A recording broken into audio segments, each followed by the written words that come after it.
कल मैंने ये भी दिखाया था तुम लोगों को एंड टास्क के थ्रू के सिस्टम में कोई प्रोग्राम चल रहे हैं। जैसे अभी करंट में ऑपरेटिंग सिस्टम चल रहा है तो उसके कई प्रोग्राम चल रहे होंगे। एंटीवायरस चल रहा होगा, जूम ऐप चल रहा होगा, तो सभी के कितने प्रोसेस क्रिएट होते हैं।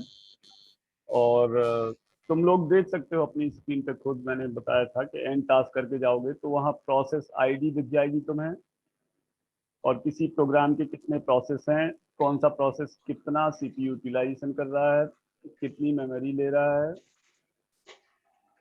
ये सारी चीजें इंफॉर्मेशन। एप्लीकेशन नेम भी आ जाएगा, फाइल एक्सटेंशन फाइल किस टाइप की है, प्रोसेस इमेज के बारे में जो बताया था, और प्रोसेस की जो स्टेट्स हैं 5, वो कौन सी स्टेट्स में प्रोसेस है, वो सब तुम्हें यहाँ एंड टास्क के थ्रू, टास्क मैनेजर के थ्रू यू कैन सी कि करंटली तुम्हारे सिस्टम पर। तो दरवाजा बंद कर दो। तो डेडलॉक सिचुएशन क्या थी, जैसा मैंने बताया था कि टू और more process are there, each process holding some resource and demanding for some resource. तो अगर एक प्रोसेस कुछ रिसोर्स के लिए डिमांड कर रहा है जो दूसरे प्रोसेस के पास है, और दूसरा प्रोसेस भी कुछ रिसोर्स की डिमांड कर रहा है जो पहले प्रोसेस के पास है, तो इस तरह क्या है कि दोनों ही वेट करते रहेंगे, दोनों प्रोसेस वेट करते रहेंगे कि एक फिनिश हो तो दूसरा स्टार्ट करे, क्योंकि वो रिसोर्स के लिए डिमांड कर रहा है। तो ऐसी सिचुएशन में क्या है कि ये सिचुएशन हो जाती है डेडलॉक की। अब डेडलॉक की सिचुएशन होती है तो अब ये दो प्रोसेस के लिए अप्लाई करते हैं अगर हम, तो ये दो से ज्यादा प्रोसेस के लिए भी अप्लाई गैस कर चालू सकते करके सॉन्ग नहीं होगा। हैं।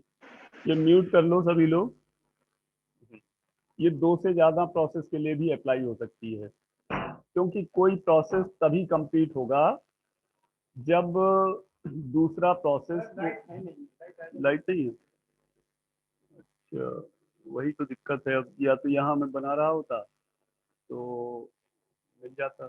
कुशवाहा जी को बताया था कि, हाँ उनसे बता देना कि अक्सर तक चढ़ाया नहीं था उनने, बता दिया उनको। और ये कटवा देना संयुक्त निदेशक, उनसे कह दो हाथ से ही लिख लेंगे। चलो लाइट पता नहीं कब तक आई, तो हाथ से लिख लें। हाँ, तो डेडलॉक की सिचुएशन वही है कि जिसमें टू और more process are there in the system. और ये तुम जानते हो कि प्रोसेस की कितनी स्टेट्स होती हैं, 5। तो रनिंग स्टेट में आने के लिए प्रोसेस को, जो प्रोसेस को नीडेड रिसोर्सेस हैं, मतलब जरूरत जितनी रिसोर्सेस की है वो सारे रिसोर्सेस प्लस सीपीयू, ये सभी आइटम उसको मिलना चाहिए प्रोसेस को, तब वो रनिंग स्टेट में आएगा और तब एग्जीक्यूट होके मेमोरी से बाहर होगा। अगर प्रोसेस को कोई फाइल रिसोर्स चाहिए जो कि दूसरे प्रोसेस के पास है, अब इसमें क्या है, एक कंडीशन होती है non shareable resource. Non shareable का मतलब ये है कि कुछ रिसोर्स ऐसे होते हैं जो शेयरेबल होते हैं, कुछ नॉन शेयरेबल होते हैं। जैसे प्रिंटर है, तो प्रिंटर शेयरेबल नहीं है। शेयरेबल का मतलब ये है कि अगर एक प्रोग्राम प्रिंटर को यूज कर रहा है, एक फाइल प्रिंटर को यूज कर रही है, तो दूसरा प्रोग्राम प्रिंटर नहीं एक्सेप्ट कर सकता। जब वो पहला प्रोग्राम कंप्लीट हो जाएगा, पहली फाइल, तभी दूसरा फाइल जो है प्रिंटर को यूज कर पाएगा।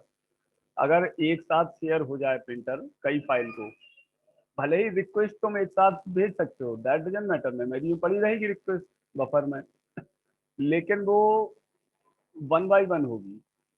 वो इसलिए कि अगर दो प्रोग्राम तुम्हारे प्रिंटर को अगर शेयर कर सकते हो, तो उस केस में क्या होगा कि एक प्रोग्राम के कुछ प्रिंट आउट निकलेंगे तो दूसरे के निकलने शुरू हो जाएंगे, मिक्सअप हो जाएंगे। इसी तरह हार्ड डिस्क है, hard disk can be shareable. Main memory तो शेयरेबल है ही, अगर मेन मेमोरी शेयरेबल ना हो तो क्या होगा, मल्टी प्रोग्रामिंग हो ही नहीं पाएगी। इसी तरह सीपीयू क्या है, शेयरेबल है कि नॉन शेयरेबल?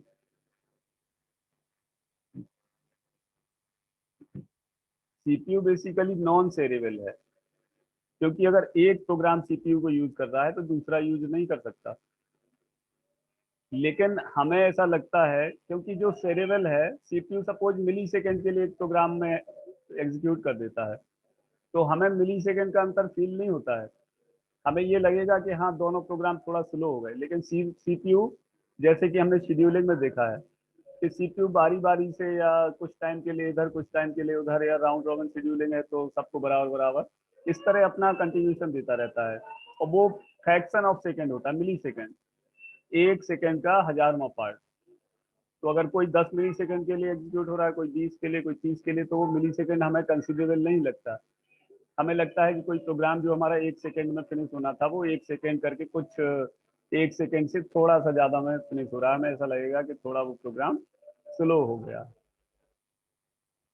तो जो ब्रिज क्रॉसिंग एग्जाम्पल है, सपोज दो कार आमने सामने आ जाएंगी, तो जाना दोनों को है, प्रोसेस दोनों को होना है। तो अगर ऐसी सिचुएशन आ गई तो क्या होगा कि या तो मैनेज करके ये थोड़ा इधर करेगा, फिर ये थोड़ा इधर करेगा, फिर ये बैक करेगा, फिर वो बैक करेगा, फिर साइड देगा, तो ऐसे करके कार निकल जाएंगी।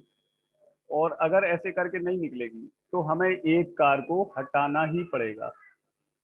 अगर पीछे जगह नहीं है तो क्रेन से उठा के रखवानी पड़ेगी, या फिर पूरी तरह उस कार को वहां से रिमूव करना पड़ेगा।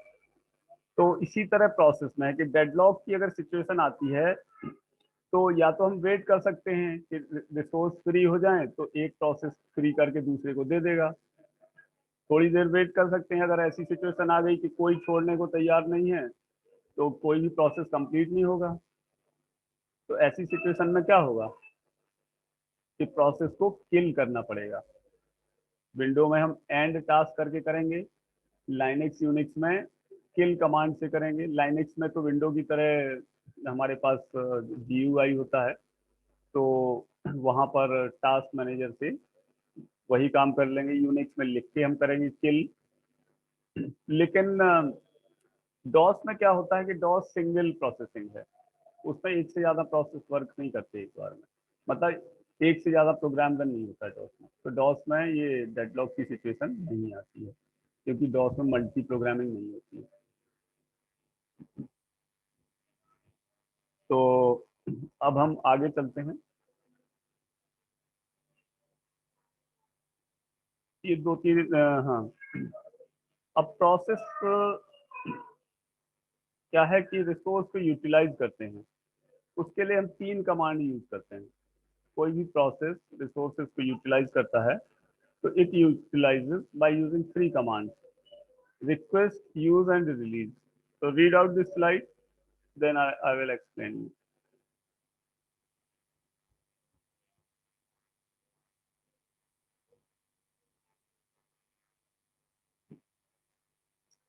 रिक्वेस्ट कमांड ये शो कर रही है कि कोई प्रोसेस है, उसको कोई रिसोर्स चाहिए, तो वो प्रोसेस उस रिसोर्स के लिए ऑपरेटिंग सिस्टम के पास रिक्वेस्ट भेजता है, और ऑपरेटिंग सिस्टम उस रिक्वेस्ट को एक्सेप्ट करके अगर रिसोर्स अवेलेबल है तो उस प्रोसेस को एलोकेट कर देता है, अदरवाइज प्रोसेस को वेट करना पड़ेगा।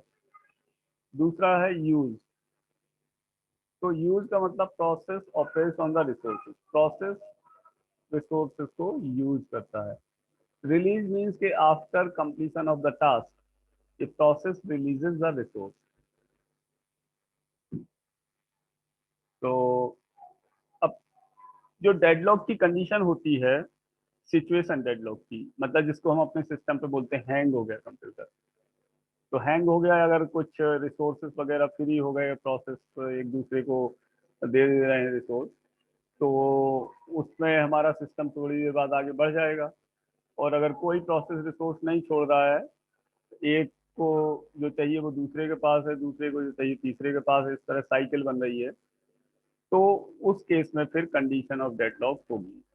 तो पहले तो हम पढ़ते हैं कि कंडीशंस ऑफ डेडलॉक किन कारणों से होगी, और फिर उसको कैसे अवॉइड किया जाए, कैसे प्रिवेंट किया जाए, और कैसे हैंडल किया जाए, वो हम बाद में पढ़ेंगे। तो कंडीशंस जो हैं डेडलॉक को अकर होने की किसी सिस्टम में, वो इन चार कंडीशन के कारण होता है।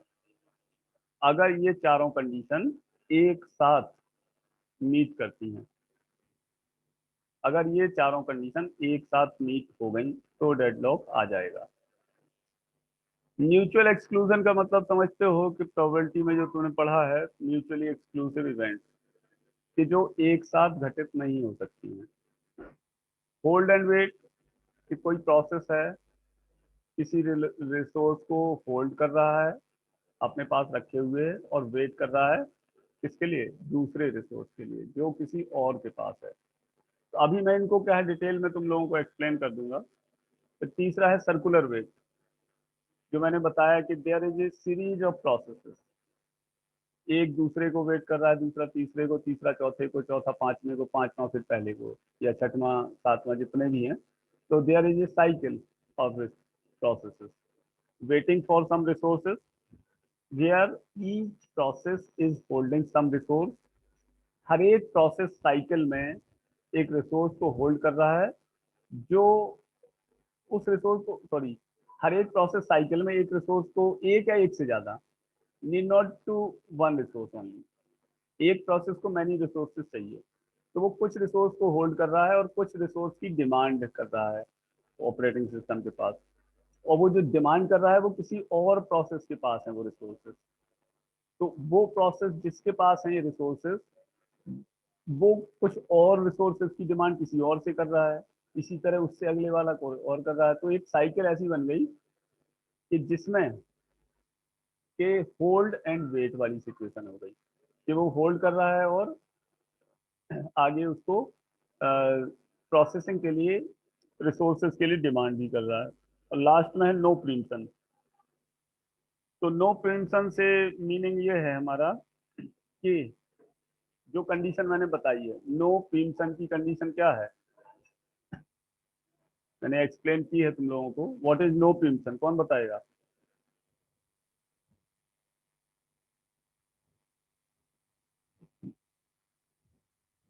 सैंटी, सैंटी कुमार।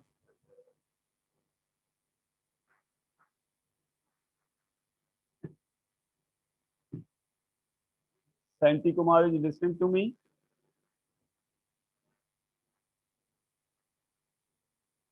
अरे यस व नो कोई जरूरी नहीं है, नहीं आता तो कोई बड़ी बात नहीं है भाई, हम तो टीचर हैं, तुम लोग स्टूडेंट हो, कोई जरूरी थोड़ी है कि सबको सब कुछ आता हो।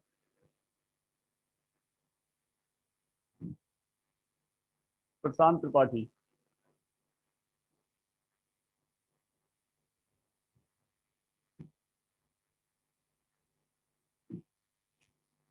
प्रशांत। Yes sir. हाँ बताओ क्या है नो प्रीम्पशन की कंडीशन?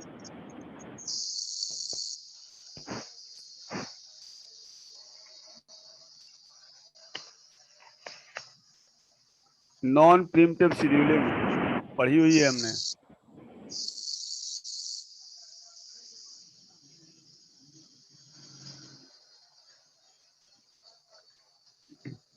नो, चलो मैं फिर सारी कंडीशन को फिर थोड़ा डिटेल में एक्सप्लेन करता हूँ। म्यूचुअल एक्सक्लूजन पर आते हैं। तो म्यूचुअल एक्सक्लूजन से मतलब ये है, हम डिस्कस क्या कर रहे हैं कि डेडलॉक होने की कंडीशंस क्या हैं। और जो ये चार कंडीशन लिखी हुई हैं, ये चारों कंडीशन जब सिस्टम पर एक साथ अकर होंगी तब डेडलॉक की कंडीशन बन सकती है। अगर चारों कंडीशन एक साथ नहीं हो रही हैं तो डेडलॉक नहीं होगा।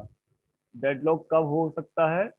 जब ये चारों कंडीशन एक साथ सिस्टम पर मीट होंगी। और जब चारों कंडीशन एक साथ मीट होंगी तब डेडलॉक की सिचुएशन हो सकती है, उसमें भी कोई जरूरी नहीं है कि हो। जैसे हमारा सिस्टम कभी कभी हैंग होता है। तो म्यूचुअल एक्सक्लूजन से मतलब है only one process at A time can use A resource. अगर ऐसा है कि, इसका मतलब ये हुआ ना कि रिसोर्सेस हमारे शेयरेबल नहीं है। तो अगर एक ही प्रोसेस रिसोर्स को यूज कर रहा है एट ए टाइम, तो क्या होगा, वो म्यूचुअल एक्सक्लूजन होगी कि अगर एक यूज कर रहा है तो दूसरा यूज नहीं कर सकता। जैसे सपोज करो कोई फाइल है, तुम एक फाइल, कोई फाइल है पीडीएफ की, तो उसको तुम वर्ड में भी कन्वर्ट करना चाह रहे हो एक सॉफ्टवेयर से, और दूसरा सॉफ्टवेयर यूज करके उस फाइल को तुम स्कैन करा रहे हो सपोज एंटीवायरस से। तो तुम्हारे पास दो प्रोग्राम हो गए, एक तो कन्वर्जन प्रोग्राम हो गया, दूसरा एंटीवायरस हो गया। जब दोनों को तुम चलाओगे, क्लिक करोगे तो रन होने लगेंगे। तो अगर सेम फाइल को ले रहे हो तो तुम देखोगे कि एक आध प्रोग्राम जरूरी नहीं है कि वो दूसरी फाइल को एक्सेप्ट करे। वो एरर दिखाएगा कि फाइल इज इन यूज, क्योंकि वो file as a resource, file भी रिसोर्स है किसी प्रोसेस के लिए, तो वो कहीं यूज हो रही है। तो इसका मतलब क्या हो गया यहाँ, म्यूचुअल एक्सक्लूजन, कि तुमने दो प्रोग्राम को सेम रिसोर्स की, दो प्रोग्राम को चलाया जिसको सेम रिसोर्स की रिक्वायरमेंट है। तो वो दोनों प्रोग्राम, एक वेट करेगा जब तक दूसरा उसको रिलीज नहीं कर देगा, जब तक कन्वर्ट नहीं हो जाएगा। तो म्यूचुअल एक्सक्लूजन सेज के एक प्रोग्राम केवल, एक प्रोसेस एक रिसोर्स को केवल एक ही प्रोसेस यूज कर पाएगा उस टाइम, दूसरा नहीं कर पाएगा। जब एक प्रोसेस यूज कर लेगा तब वो दूसरा प्रोसेस उस रिसोर्स को यूज कर पाएगा। This is mutual exclusion, not simultaneously. दूसरी कंडीशन आते हैं होल्ड एंड वेट।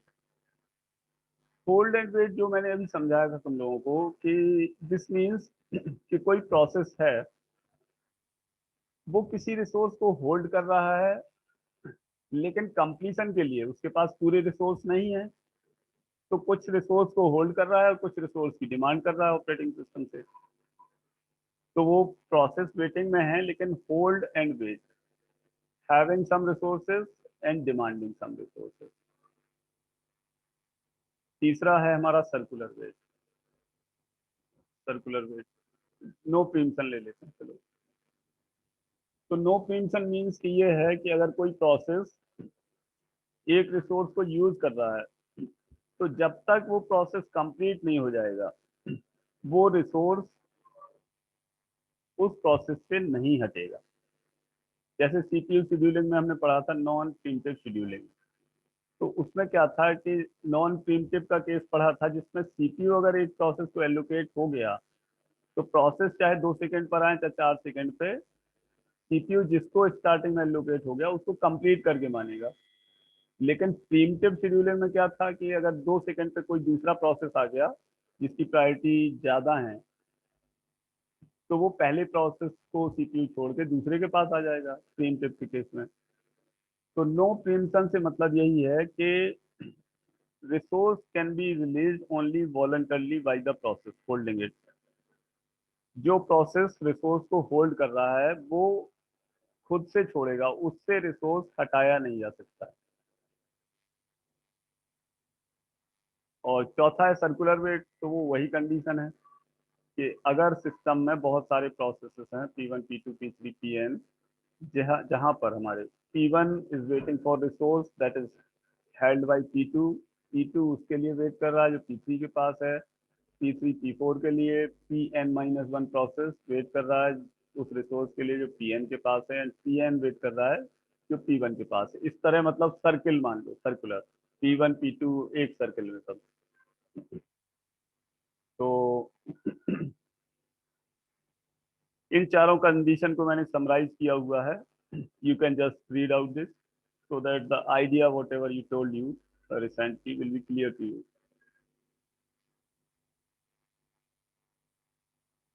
ये जहाँ थ्रेड लिखा हुआ है, read out this as a process. Actually thread is one kind of process, जो कि हम बाद में डिस्कस करेंगे थ्रेड के बारे में।